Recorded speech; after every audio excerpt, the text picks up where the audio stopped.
Tai labas vakaras. Labas. Pabandykime dar kartą. Pabandykime. Tai sveiki visi, kurie žiūrite. Šiandien sėdžiu čia ne vienas, bet sėdim kartu su mano numylėta, brangiausia žmona, Renata. Sveiki. Ir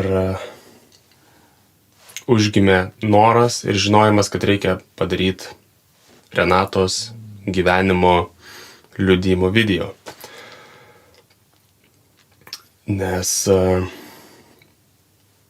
tai yra nuostabus liudijimas iš tikrųjų, nuostabus pavyzdys, kaip Viešpats panaudoja viską savo naudai, koks kūrybingas yra mūsų Dievas, koks kūrybingas jis yra, kaip jisai veda įvairiais keliais ir kartais nepasakytum, kad iš gyvenimo gali gautis kažkas gero arba daug žadančio, bet Viešpats paima, viską performuoja, nukreipia ir panaudoja viską savo šloviai.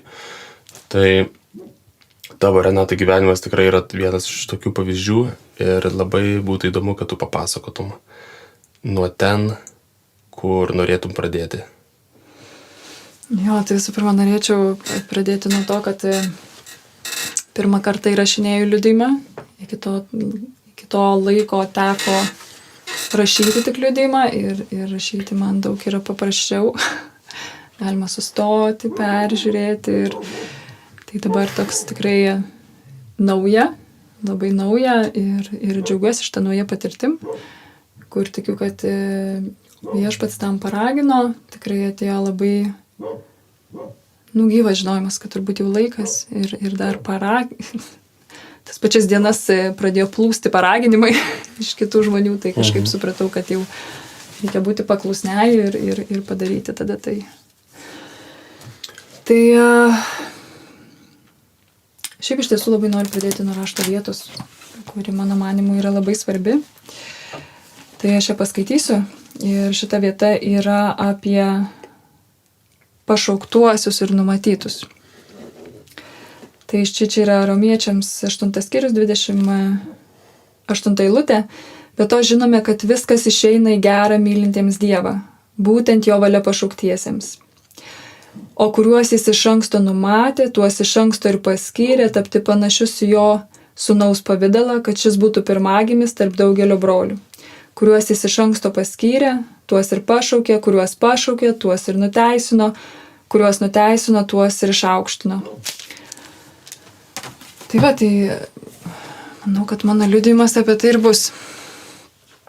Kaip Dievas pašaukė, kaip jis numatė ir kaip jis mano gyvenimo kelius pakreipė.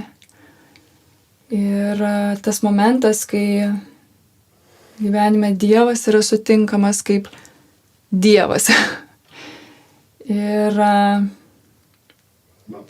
man labai patinka mane kažkaip palėtė ir užkabino frazė, kurią mačiau Matricos filme. Ten buvo pasakyta, kad mes čia ne todėl, kad rinktumėmės, mes čia todėl, kad suprastume, kodėl pasirinkome. Tai mano gyvenimo istorijoje šita frazė tikrai man suskambėjo ir mane palėtė, nes aš manau, kad aš labai panašiai pasijutau. Kad kai mane pašaukė, kad kai Dievas gyvas, tikras, didingas Dievas pradėjo mane šaukti, belstis į mano gyvenimą, aš supratau, kad aš galiu nuo to nusigręžti, aš galiu nuo to pabėgti, bet aš visą laiką žinosiu, kad aš pabėgau už baimės. Aš nusigręžiau tiesiog nuo to kelio, kuris esu šaukiama, kuris man numatytas. Šitas žinojimas buvo labai, labai stiprus ir aiškus. Tai kada prasidėjo viskas? Papasakok truputį tada gal apie vaikystę savo. Jo, pradėsiu nuo vaikystės. Tai šiaip buvau tokia mergaitė, kuri... O gal pradėsiu iš vis nuo pradžių, tai tas, kad aš gimiau šeimoje, kuri nepažinojo Dievo.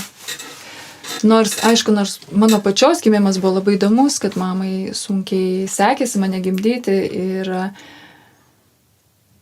ir visa širdimi jinai garsiai pradėjo šauktis Dievo. Dieve padėk, ir tada su šritu riksmu aš atėjau į šį pasaulį. Tai kažkaip labai įdomu, man labai kažkaip įdomu šitas mamos pasakojimas. Ir mano mama net irgi sako, kad nuo to karto jinai kažkaip suprato, kad greičiausiai yra Dievas, Bet kažkaip gyvenimas rodo, kad kol aš buvau maža, tai kažkaip mano mama tuo metu dar nebuvo pašaukta į paieškas. Tik suklususi. Tai va, bet iš esmės mano šeima Dievo nepažinojo. Aš gyvenau tokioje šeimoje, kurioje nebuvo Dievo meilės, Dievo tiesos, Dievo laisvės. Ir jo. Bet mano šeima visą laiką buvo linkus į tokius norą pažinti atgamtinius dalykus. Į mistinius dalykus. Ir aš šitoje vietoje turėjau tą pačią trauką. Ir mano šeimoje būdavo žiūrimi siaubo filmais, visokiom dvasiom, raganystėm, šmėklom, vaidenimaisis. Ir, žodžiu, tai buvo žanras, kuris būdavo pats įdomiausias mano šeimynoj. Tarp mano sesės ir mamos. Ir taip pat Na, tai man irgi buvo įdomu. Labai įdomu. Žiūrėdavai siaubo filmus nuo vaikystės kartu su mama? Nu, nežinau, nuo kelių metų man leido, taip kai buvau labai mažytė, tai aišku nedavė, bet po to jau ten, kai aš jau daugau iki to amžiaus, kur jau galėjau. Ir tikrai aš prisimenu, kai aš vaikystėje, mano turbūt didžiausia svajonė vaikystėje buvo būti ragana. Turėti ant gamtinių galių, regėti dalykus, kurių kiti neregė. Na, man kažkaip aš turėjau tą potraukį nuo mažens, tam dvasiniam pasauliui. Bet kadangi nebuvo Dievo, tai buvo einama turbūt gilinamas į dvasinį pasaulį, į tą tamsų į pasaulį. Ir kadangi nėra Dievo pažinimo, tai nėra net atskirimo, kad tai yra tamsu, kad tai yra tamsa. Tai va, ir manau, kad toje ankstyvoje vaikystėje buvo, tikrai tam tikra sėkla manyje pasėta. Per tuos troškimus ir manau, kad tas augimas buvo toje kažkokioj tamsybių dirvoj. Ir tikrai iki tol to nesupratau, kol Dievas nepasibeldė ir tada pradėjo atsidenginėti dalykai. Bet apie tai vėliau. Tai va, tai buvau vaikas, šiaip iš tiesų buvau vaikas, kur manęs neįtikino toks kažkoks sistemos gyvenimas sistemoje, atrodo, darželis, mokykla, bėga tėvai darbus, biškai susirga, bėga į ligoninės ir atrodo tas besisukantis kažkoks toks ratas, kuris man atrodė labai svetimas, labai sintetinis, labai kupinas tuštumos. Ir aš kažkaip toks, nežinau, iš kur turėjau tą dovaną, bet visą laiką galvoju. Tai aš truputį įsiterpsiu. Tai kuri vieta, sisteminė čia? Nes mes visi gyvenam sistemoje ir visi žmonės eina į darbą, į darželius vaikus veda ir naudojasi ligoniniam ir naudojasi visa sistema, sveikatos, apsaugos ir visa kita sistemos dalimi šitos. Tai ką turiu omeny? Aš kalbu apie mąstymą, tokį šablonišką mąstymą, gilių klausimų savo gyvenime, iš vis neuždavimą. Tokių, aš savo aplinkoje mačiau tokius šablonus, standartus, tokius gyvenimus, maistas, televizija, darbas, net kokybiško ryšio nebuvo šeimoje ir man asmeniškai, mano šeima man atrodė kaip svetima, nebuvo gilių pokalbių, bet kažkokių tai artimų pokalbių, to tikrai matymo, iš tiesų tikro matymo vienas kito. Ir tikrai jutausi, nors ir tarp žmonių, bet viena. Mhm. Ir tai va, bet kažkaip mane lydėjo žinojimas, kad aš kažko nežinau ir kad turiu kažko ieškoti. Kažką atrasti, kažką suprasti ir dar ankstyvoji vaikystėje, kažkaip labai įdomu, kad mane pasivijo žodis laisvė. Aš pamačiau ant papkės žodis laisvė, tai buvo angliškai parašyta, bet vis tiek ir mane tai palietė ir aš supratau, kad aš gavau tokį stiprų palietimą ir aš supratau, kad tai yra mano tikslas gyvenime. aš įgavau kažkokią misiją, iškoti laisvės, išlipti iš tos dėžutės, išlipti iš to keisto tokio ratelio, kurį visi bėga, išlipti iš to, kas man atrodė kažkaip persmelkta tuštuma, persmelkta gyvybės nebuvimu. Ir mano aplinkoje nebuvo nei vieno žmogaus, kuris pažinotų Dievą, kurio gyvenimas liudytų, kad jis gyvena su Dievu, kad jo gyvenimas pilnas gyvybės, gyvasties, stebuklų, ryšio su Dievu. Aš to neturėjau.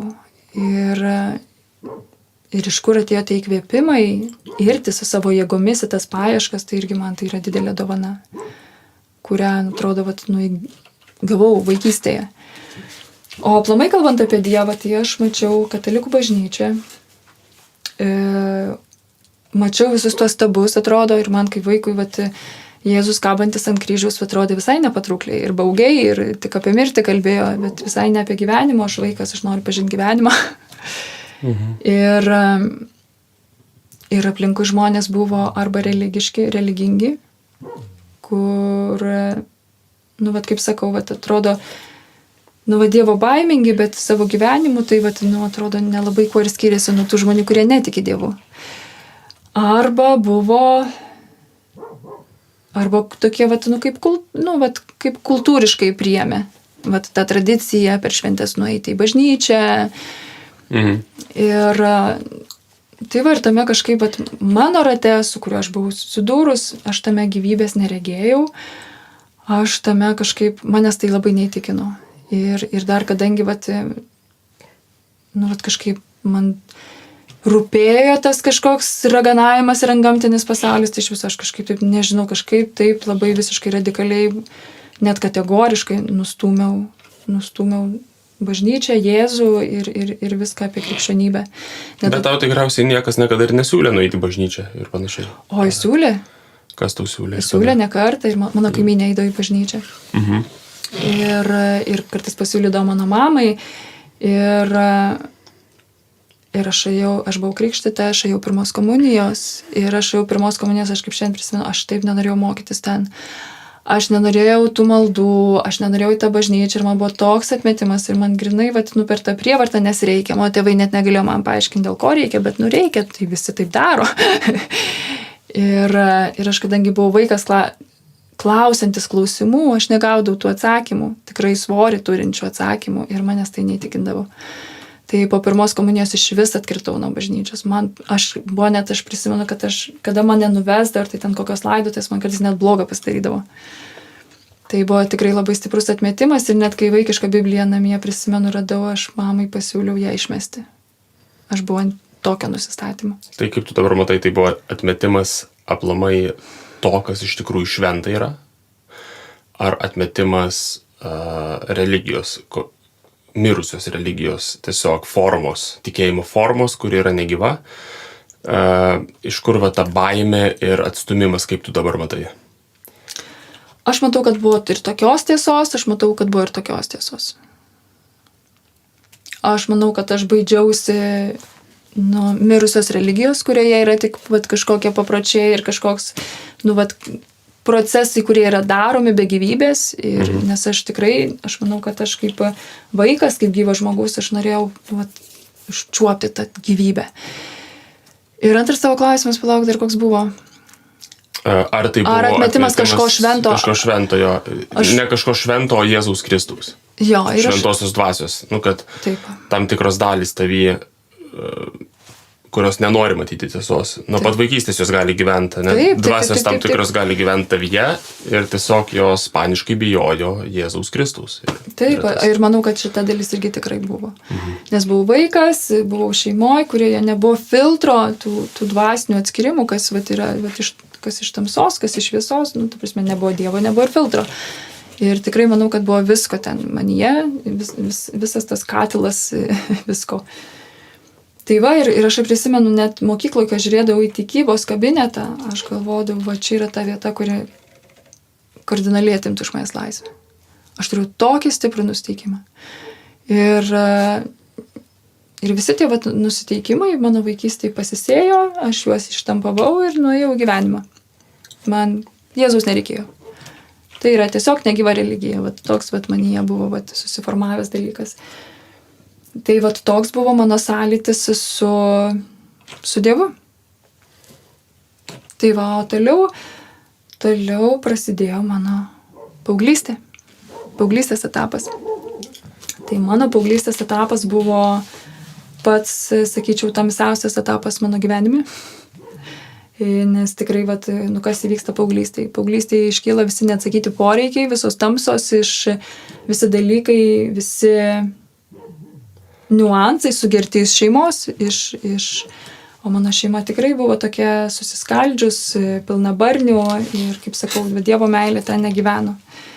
Ir tikrai paauglystėje, kadangi buvau drąsus vaikas, ugningas, labai ekstravertiškas, tai, taip drąsiai iš manęs ir veržėsi iš tiesų visos tos tamsybės, kurios buvo susikaupusios.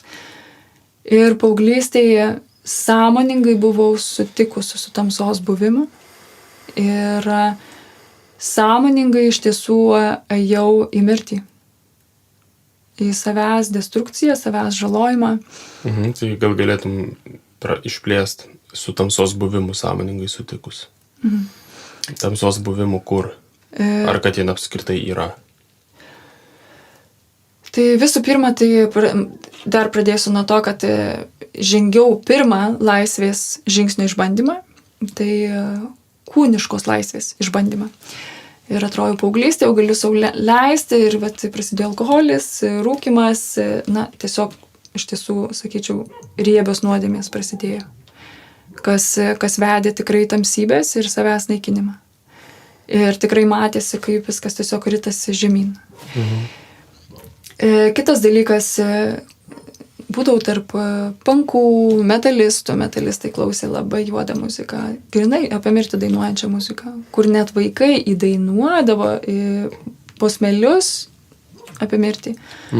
Ir aš labai sąmoningai tai priimdavau, aš labai sąmoningai su tuo sutikdavau, nes aš buvau, man skaudėjo, mano vidus buvo pilnas žaizdų, neatsakytų poreikių ir kažkaip taip leidausi būti skaudinama. Sąmoningai. Ir net iš tiesų labai įdomus dalykas, kad būdama 16 metų aš savo tuometinio vaikino paprašiau, kad jis suveiktų heroiną. Ir mane tikrai Dievas apsaugojo, nes tas vyrukas, iš kurio galėjo gauti ir kuris galėjo duoti, ir jis atkalbėjo, kad, sako, nuo pirmo karto žmonės tampa priklausomi visam gyvenimui. Ir pasiūlė jam to nedaryti. Tai kažkaip čia tikrai Dievo malonė, bet buvau tikrai pasiruošus eiti giliai ir toli į tas tamsumas, bet kažkaip mačiau tame pasimėgavimą, kažkokį tai pankroką, kažkokį tai kietumą. Ir tikrai, kol sakyčiau, galiausiai pamačiau, kad mano šitas žaidimas mane jau galiausiai davedė ir iki ligų. Ir tos ligos irgi man davė susivokti. Labai labai stipriai susivokti. Aišku, dar tikrai buvau... Tai tu tai paauglystėj suvokiai, kad tave davedė iki ligų? Elgesys kažkoks tai ir jo, susikaupęs pyktis ant tėvų, mano elgesys, pastovus alkoholis, rūkymas. Aš buvau psichiškai labai pervargus nuo savo šeimos. Ir mano viena iš svajonių buvo atsigulti į psichiatrinę ligoninę. Tai irgi ačiū Dievui, kad tai neįvyko. Bet kažkaip įvyko tas supurtimas. Per tas ligas aš sustojau, aš iš tiesų sustojau ir aš supratau, kad aš jau, kažkaip tarsi prisižaidžiau.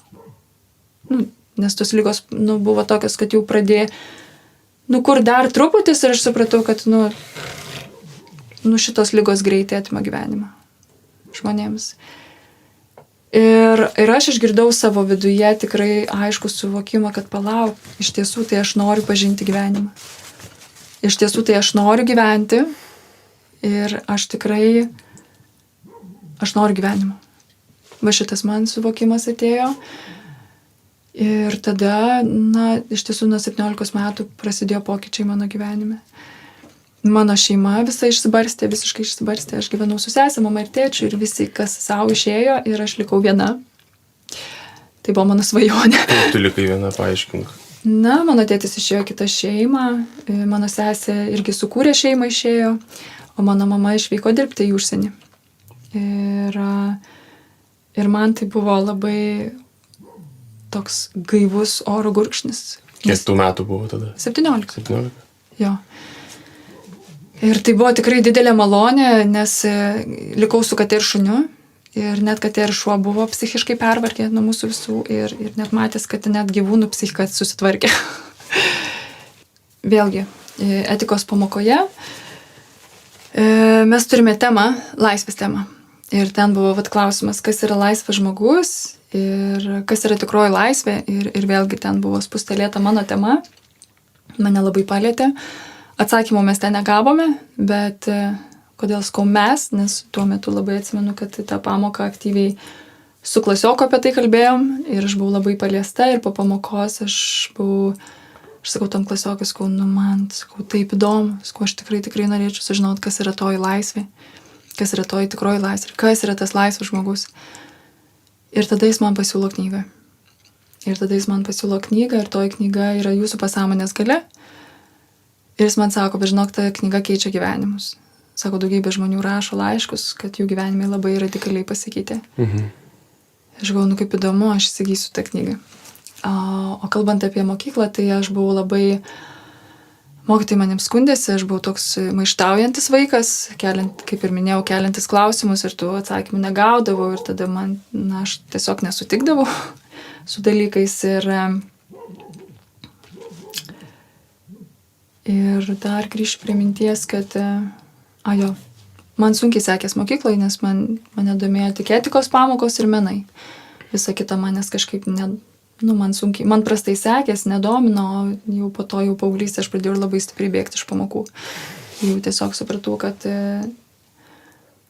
noriu nerti į gyvenimo pažinimą. Tai žodžiu, ta knyga atsiranda mano rankose ir ten pirmą kartą aš išgirstu labai atrodo gyvai ir nereligingai žodį Dievas. Dievas, ten ėjo kalba apie maldą ir labai įdomus dalykas nutinka, kad aš tą knygą gal 3 metų intarpę skaičiau, nes aš ją skaičiau ir praktikavau ir man buvo labai svarbu ją tikrai pasižiūrėti ar veikia. Ir jinai tikrai veikia mano gyvenime. Ir ten... Tai pavyzdžiui, ką tu darei? Ten susipažinau su principais, kaip veikia žmogaus sąmoningumas, pasąmoningumas. Ir tiesiog išbandinėjau, kaip veikia mano pasąmonė, kaip veikia, kai aš sąmoninga, tą savęs patyrimą. Kokius testus darei, pavyzdžiui? Kokius testus? Koks atradimas tavo, kokį vieną pasakyti? Pavyzdžiui, gydydavausi, ar ne? Gydydavausi, tai prieš miegą, atsigulu ir savo sakau. Kalbu su savo kūnu, skleidžiu tas mintis sveikatos, šviesos ir ryte taip pat atsikėlus. Ir, taip vienas iš pavyzdžių. Bet čia gal grįžtant prie to žodžio Dievas, ta knyga man didžiausią įspaudą paliko per tą žodį Dievas. Aš tikrai nuoširdžiai išgirdau tai ir labai nuoširdžiai tai įsileidau. Ir aš prisimenu kaip šiandien, kaip atrodo kažkas už mano nugaros atsistojo. Kažkokia tvirtybė, kažkoks palaikymas, kažkokia meilė, kažkas, iki ko atrodo niekada savo gyvenime neužčiapiau. Ir tikrai jutausi gyvenime įmesta kaip į kokį vandenyną. Nežinau nei kaip plaukt, nei kur plaukt, nei... tiesiog nesuprantu nieko apie gyvenimą. Niekas man negali paaiškinti. Ir ta knyga buvo pirmoji knyga, kuri man įžiebė viltį, tvirtybės, tikėjimo, pasitikėjimo ir tikrai nuo ten kažkas pradėjo labai stipriai keistis. Ir iš noro būti tamsoj, eiti į tą mirtį, aš pradėjau norėti eiti į šviesą. Pažinti šviesą ir eiti į gyvenimą ir pažinti gyvenimą. Ir nuo tada tikrai pasimatė, kad aš tarsi tikrai atsispyriau, tada prasidėjo studijos, labai mylėjau savo studijas, tikrai buvau savo pašaukime, pradėjau studijuoti interjero dizainą ir po 12 metų atsirasti ten, kur gera, kur darau tai, kas man gera. Man buvo tikra dovana, aš pradėjau, tai mane stipriai nuo alkoholio atitraukė dar labiau. Tiesiog supratau, kad alkoholį atsižaidžiau, dabar yra šitas žaidimas, kuris man yra be galo įdomus. Alkoholis liko, bet jau vis tiek mažėjo, nes jau norėjau eiti į sveikesnį gyvenimo būdą, išvaresnį ir tiesiog, pradėjo ta sėkla, kaip sakiau, noras pažinti gyvenimą, šviesą ir sveikatą ir tiesiog pradėjo taip kažkaip dygti mano gyvenime ir po truputį su tuo dygimu pradėjo tas mano gyvenimas ir valytis. Aišku, buvo dar irgi vienas toks niuansas, kad nuo 17 metų iš to paties, gal sakyčiau, destruktyvaus laikotarpio aš susipažinau su vaikinu ir tas vaikinas, aš žinojau, kad tai nėra mano žmogus, žinojau, kad aš neturėčiau būti tose santykiuose, bet iš kūniškumo jėjau, iš tokių netyrų intencijų tai jėjau ir tai, kaip pasakyti, iš tos kūniškos laisvės, kuri veda į visišką nelaisvę, patekau iš tiesų į nelaisvę ir ta nelaisvė buvo tiesiog ta, kad kai mes gyvenam gyvenimą ir žinom, kad esam kažkur ne ten, kur turėtume būti, tai iš tiesų yra didelė kančia. Didelė kančia žinojimas, kad esu kažkur ne ten. Tai ir viskas, ir nuo tos knygos viskas labai pradėjo plėstis. Tikrai gyvenimas pradėjo labai stipriai vertis, pradėjo vertis kūrybą, pradėjau rankdarbius kurti, pradėjau sutikti įdomius žmonės, labai gilius žmonės, taip pat ieškančius su to pažinimo apie sielą, apie dvasią. O kur tu rasdavai tokių žmonių? Pradėjau važinėti festivalius, į renginius, į muzikos festivalius, į sąmoningumo festivalius.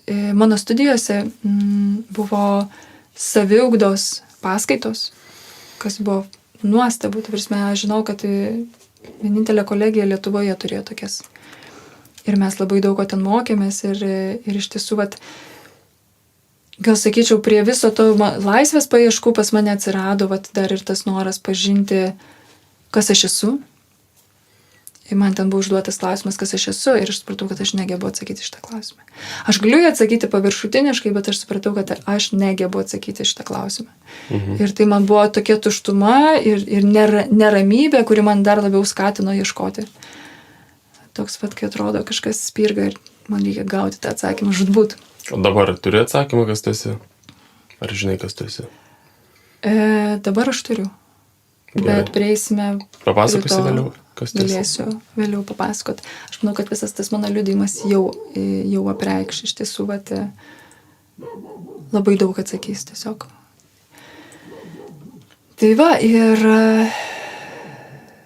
Tai tikrai turėjau tokias kryptis, labai aiškias kryptis, ko aš ieškau.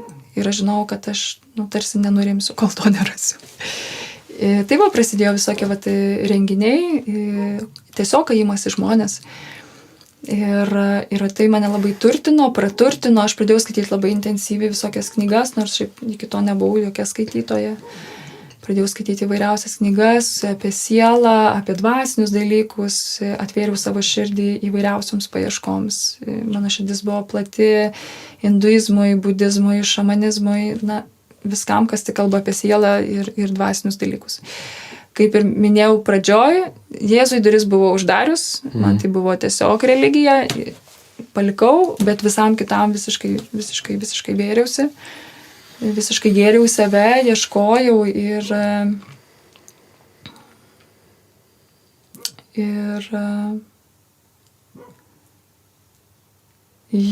ir tikrai matėsi, kad mano gyvenimas jisai išgyvenau tą skalę kylančią tik aukštyn. Faktas, kad nebuvo viskas tobula ir patogu, bet tiesiog iš šono tai pažvelgus į gyvenimą matėsi, kad viskas tiesiog geryn. Progresas. Švarin, progresas. Visą laiką vyko progresas, visą laiką vyko tas toks ateinanti švara, sąmoningumas, išmintis kylanti ir tas iš tų žmonių gausos ir toks, tiesiog toks, tikrai progresas. Kol galiausiai tarp viso šito augimo, na, vis tiek mane pasivijo tas toks viena koja priklimpimas į tą vat kažkokį tai gyvenimą, kuris buvo, sakyčiau, širdį pilnas tuštumos. Tolygiai augau, bet tolygiai vis tiek išgyvenau vat tuštumą, kad esu ne tuose santykiuose. Pradėjau darbuotis po studijų, darbavausi ir labai džiaugiausi savo talentu, bet tiesiog tas toks šabloniškas suvokimas, kad kai visi kelias eina į darbus, vakare grįžta ir tas kažkoks ratelis besisukantis toksai, tiesiog mane pradėjo kamuoti tokia vidinė neberamybė ir tokia gili tuštuma. Ir atrodytų, kaip išoriškai viskas kaip ir gerai. Visi eina į darbus. Visi eina į darbus. Ir rutiną turi kažkokią visi. Taip. Ir vienuoliai turi rutiną vienuolynuose. Taip. Taip. Ir atrodytų, uždirbu pinigus, pagaliau dirbu pagal savo svajonių profesiją, turiu naujus namus ir santykius, ir draugus, ir vakarėlį, ir viskas, ta prasme, ko man gali trūkti, ar ne? Išoriškai taip žiūrint ir keliauju, ta prasme, ir man net ir sesė tuo metu buvo pasakius, taigi tavo gyvenimas visiškai pilnavertis. Bet tuštuma jinai tiesiog buvo. Ir tada prasidėjo labai, labai įdomus dalykas. Ir tada Dievas pradėjo daryti labai įdomų darbą mano gyvenime. Aš kažkur pusę metų pradėjau matyti visur skaičius besikartojančius 11. Tiesiog kur einu ant gamtiškai, aš juos matau pusę metų laikotarpyje. Ir kai nustojau juos matyti, mano gyvenimas, ta prasme, pradėjo būti visiškai valomas. Visiškai valomas.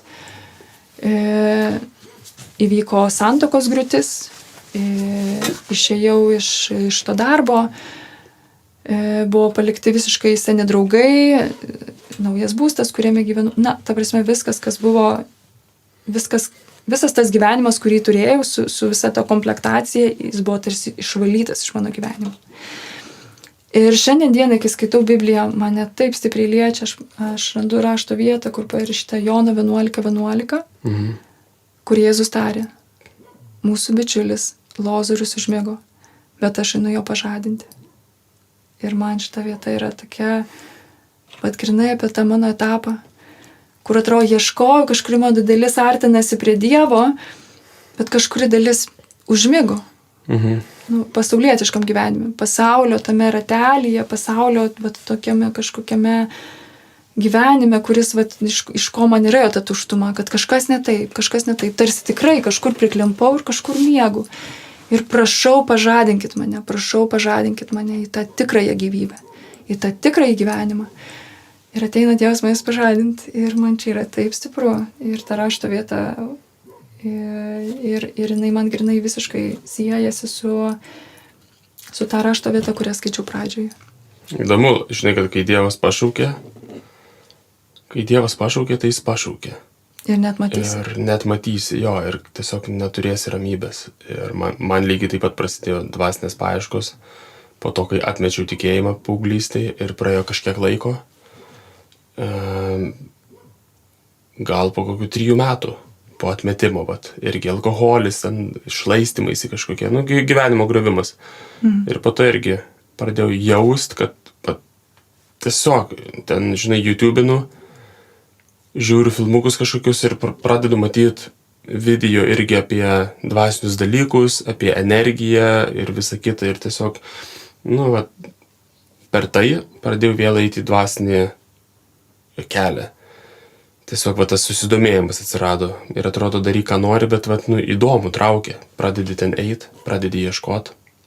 Atsiprašau, pertraukiu. Tai labai gerai, labai įdomu. Jo, ir iš tiesų po viso to valymo faktas, kad tas apvalymas ir džiugino, tam tikrą dalį ir džiugino, bet tame buvo ir prisirišimų. Labai stiprių prisirišimų, nors ir atrodo norim iš to išsinerti, bet kažkuri dalis jau atrodo chemiškai apsijungus visuo kuo būti tame. Tai irgi tame procese irgi vyko labai stipri vieta, tai atgaila.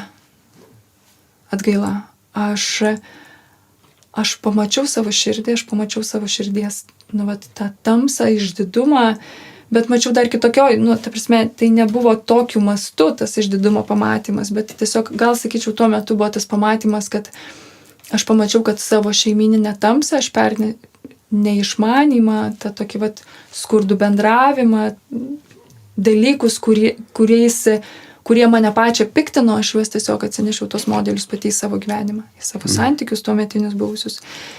Ir, na, man tikrai labai skaudėjo.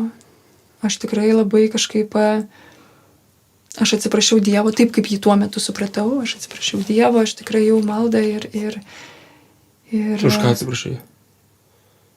Na, už tai, kaip savo gyvenimą vedžiau. Tau pradėjai, kad negerai gyvenai?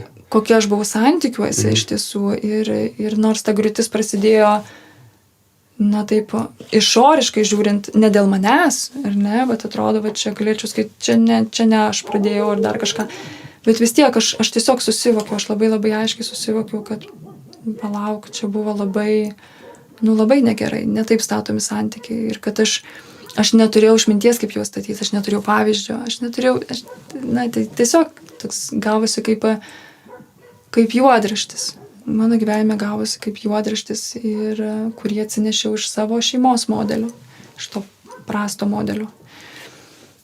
Tai tas taškas buvo labai stiprus, kažkoks toks atgailos taškas už savo gyvenimą. Ir tada turėjau du metus labai svarbaus laikotarpio, tai po to viso išvalymo aš visiškai stačią galvą tada jau pasinėriau į tas dvasinės paieškas, sielos skleidimosi dalykus ir man niekas daugiau taip giliai man iš viso aš nutolau nuo darbavimosi. Tai čia kiek metų buvo tau? Man buvo 24 metai. Ką tuo metu veikiai gyvenime? Dirbau firmoje, po to ant savęs jau dirbti, bet interjero dizainerį dirbau, rankdarbius kūriau. Ir 24 metų jau tada nusprendai, kad tau reikia nerti ir tik ten eiti. Jo, kad tai taptų tavo prioritetu. Tai tapo tavo prioritetu. Taip. Mano paieškų prioritetų, nes iki tol buvo labiau kaip hobis, tai vis tiek buvo studijos ir po to tas domėjimasis, po to darbas, po to tas domėjimasis tuo metu tie santykiai, kuriuose buvau, tai mano vyras nesidomėjo tais dalykais, dvasiniais dalykais ir jam nebuvo aktualu visiškai tas kelias. Mūsų keliai labai skiriasi, buvo labai skirtingi. Ir tai va, ir po tų skyrybų aš visiškai nėriau stačią galvą į tas paieškas, į patirtis. Ir viskas buvo labai taip suaktyvuota. Ir... Gali papasakoti trumpai, kokias patirtis atradai tose ieškojimuose, kokias tokias raktinės patirtis atradai, kurias patyrusi, tikrai pamatai, kad gyvenimas yra visai kitoks. Ir gal atsimeni, kokios patirtis tose ieškojimuose tave labiausiai transformavo, jeigu ateisi į galvą dabar. Bet tu sakai, kad gyvenimas visai kitoks. Na, tiesiog aš pradėjau, aš atsidūriau tokiuose patirtyse, kurios buvo visiškai netradicinės, nestandartinės. Aš vykau į 2 šamaniškas ceremonijas su vedliais atvykstančiais iš Peru.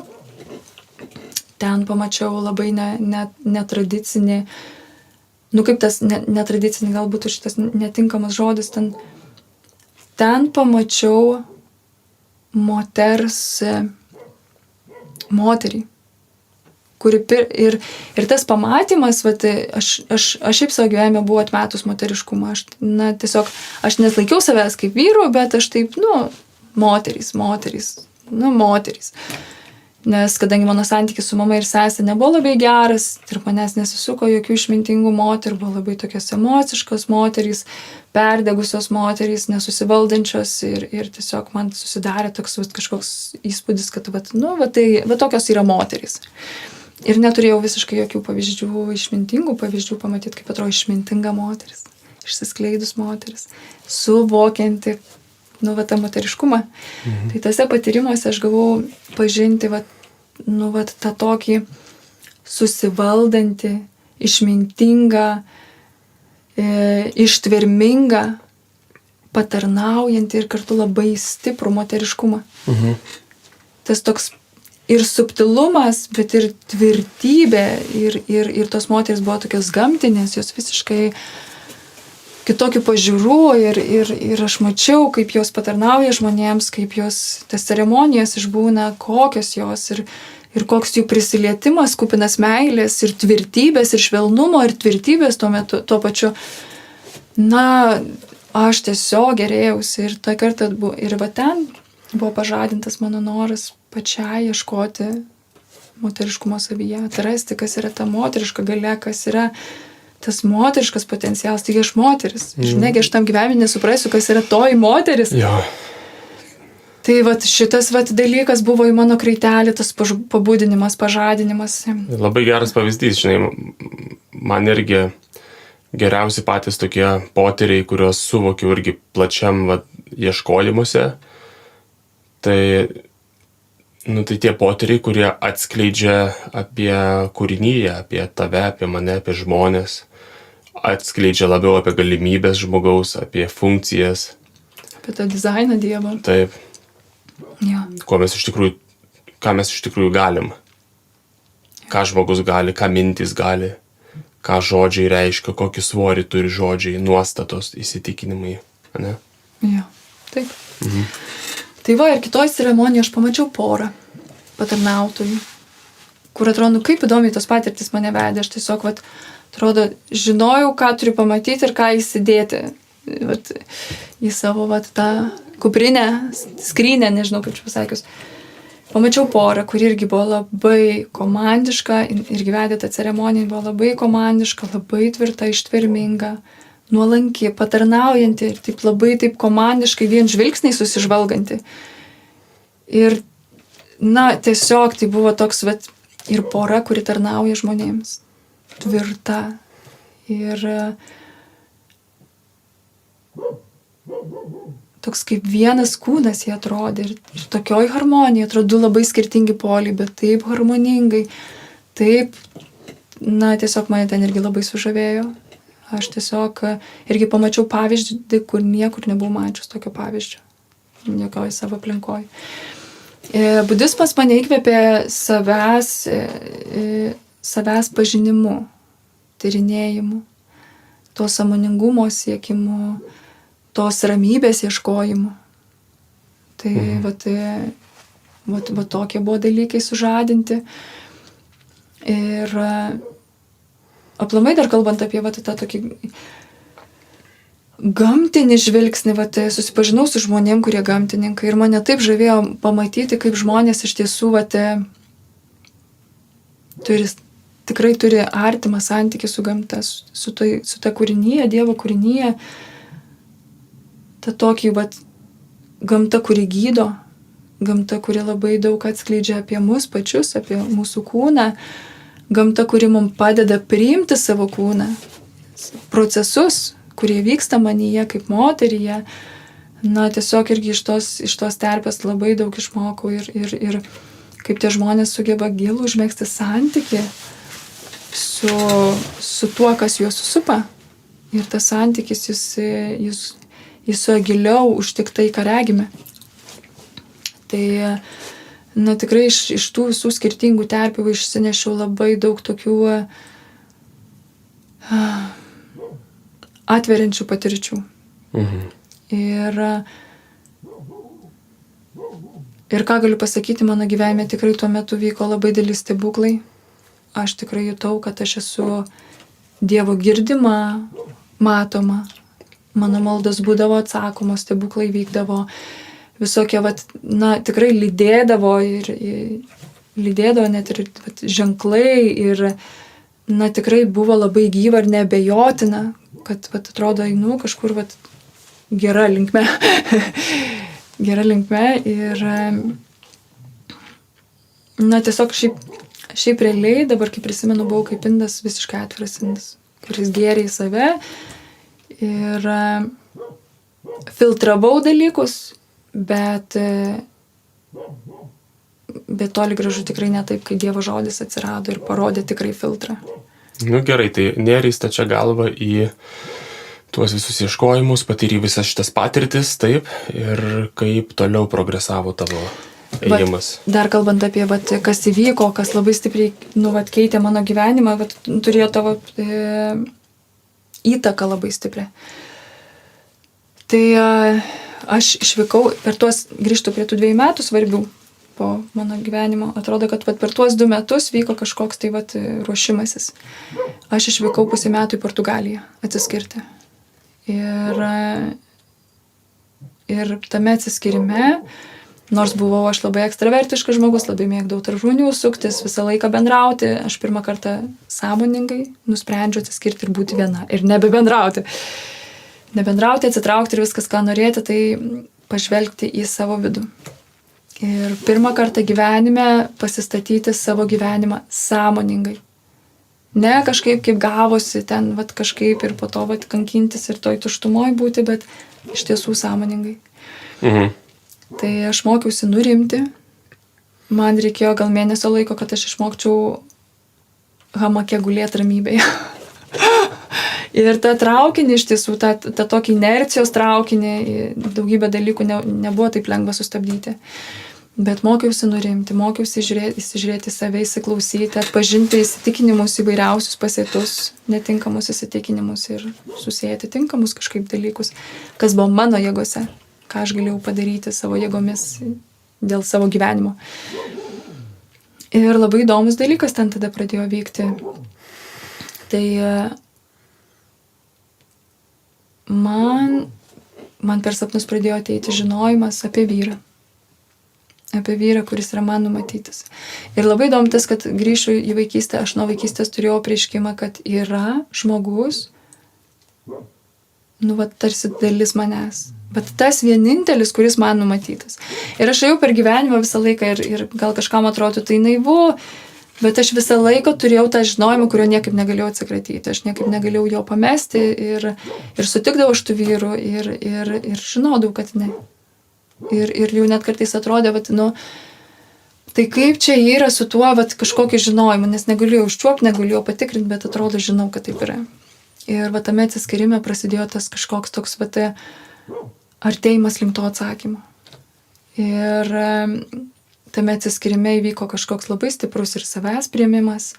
Aš tiesiog supratau iš tiesų, kad man gera būti su savimi, aš galiu būti tyloj su savimi, aš galiu būti viena su savimi, aš galiu būti tarp žmonių su savimi, bet kad aš save priemu ir su gražiom pusėm, ir su įdomis. Manau, kas turėjo irgi labai kažkokį svarbų įspaudą mano gyvenime. Tai tas ruošimas kažkaip to vyro sutikimui. Gavau tiesiog žinojimą, kaip aš jį atpažinsiu. Kaip aš suprasiu, kad tai yra tas žmogus. Bet labai aišku apreiškimą gavau. Ir kad tai bus tikrai ne per protą, kuris kinta, tie poreikiai kinta. Tai ir galiu pasakyti, kad po tos kelionės, kai aš grįžau į Lietuvą, aš tikrai išgyvenau tokią pilnatvę. Aš išgyvenau, kad ir tiek atnaujinimą, tiek sustiprinimą, tiek tokį prisipildymą, tiek pasiruošimą, kad tarsi jutausi, kad aš jau priruošta kažkam naujam, kažkokiai tai pradžiai. Ir tuo pačiu jutausi, kad mano gyvenimas tarsi yra toks tikrai jutausi patenkinta. Jutausi, kad esu gyva, gyvenu gyvą gyvenimą, gyvenu iš tiesų gyvenimą ir tikrai buvau visiškai patenkinta ir visiškoj pilnatvėj. Ir tada įvyksta toks labai lemtingas dalykas, kuris atrodo išeina iš manęs, bet aš tikiu, kad tai buvo Dievo įkvėpta. Ir man ateina labai labai labai aiškus suvokimas. Dar minutę nušoksiu į grįžimą į Portugaliją. Tai ten irgi suvokiau dar vieną labai svarbų dalyką, kad... Noriu pasižiūrėti laiką, ne? Ne visai. Tai ten suvokiau dar vieną labai svarbų dalyką, kad man niekas daugiau gyvenime taip nerūpi, kaip tikrai pasirinkti dvasinį gyvenimą, dvasinį kelią. Ir ką aš noriu pasakyti, tą dvasinį gyvenimą, dvasinį kelią, tai ne materialiems dalykams tarnauti, ne dėl materialių dalykų gyventi ir negyventi tik tuo, ką regiu aplinkui, bet tikrai žvelgiant giliau į šaknis. Žvelgiant giliau į ten, kur ne kiekvienas regi, ne kiekvienas užčiopia ir ne kiekvienas iš vis nori ten knistis į tas šaknis. Jo. Ir aš supratau, kad man rūpi tos šaknys ir kad man tai yra svarbu, nes aš supratau, kad tik iš tų šaknų ir keičiasi gyvenimas. Iš principų. Jo. Ir aš supratau dar vieną, ir vėliau tik supratau, kad yra dar vienas dalykas, kad yra šaknys, iki kurių mes patys savo jėgom galim dasikasti. Ir yra tam tikri dalykai, kuriuos jau gali tik Dievas padaryti. Nes yra tam tikros operacijos, kur patys neišsioperuosime. Ir jau patys savęs nepersodinsim į kitą dirvą, čia tik Dievas gali. Tai žodžiu, kas buvo mano jėgose, tą aš padariau. Savo namų darbus, kiek mano jėgos ir suvokimas leido, aš padariau. Ir grįžau Lietuvą, bet vėl grįžtu prie to Interpo. Ir tada suprantu visą savo savastim, visą savo širdimi, aš suprantu, kad aš nieko nenoriu. Nieko taip karštai nenoriu, kaip tarnauti Dievui. Aš išpažįstu tai savo lūpomis, aš išpažįstu tai visą savo širdimi ir, suprantu, kad po visų tų patirčių, po visų tų ieškojimų, aš supratau, kad aš nenoriu toliau būti vien tik ieškotoja.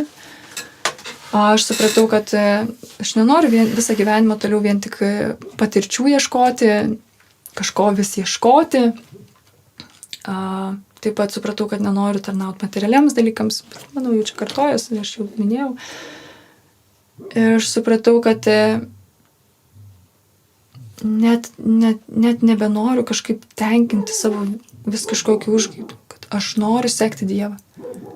Aš noriu sekti Dievą, aš noriu jam tarnauti ir automatiškai tarnaujant Dievui, aš noriu tarnauti žmonėms. Aš noriu jiems pasitarnauti.